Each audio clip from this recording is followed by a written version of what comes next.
तो जुहार जे मा समली guys are गोटे छुटिया ब्लॉग के आपण मान के स्वागत। तो आके नुआ खाई आसुचे तो सेतिर लागी आमे भणा कुणा मन के सब धुई दुआ करी गोटे खटे सुके दिया हिची।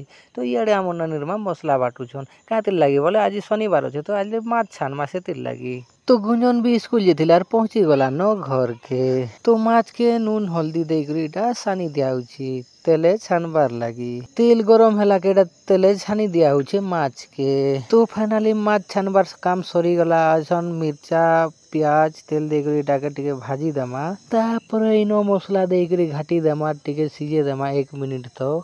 तारपर इनो टमाटर रस के दे देमा टिके घाटी देमा 1 मिनिट तक डाके सीजे देमा। तारपर नून टिके दे करी डाके सीजे देमा। तो मसला भलसे सीला पर एनो पानी पुणा टिके दी करी डाके फिर डोबके देमा। तो डोबकीला पर काना करमा मैं सब माछ के इनो पके देमा। तो फाइनली माछ तुन रेडी हो गला। वीडियो भल लागला बोले फॉलो सब्सक्राइब कर देबो।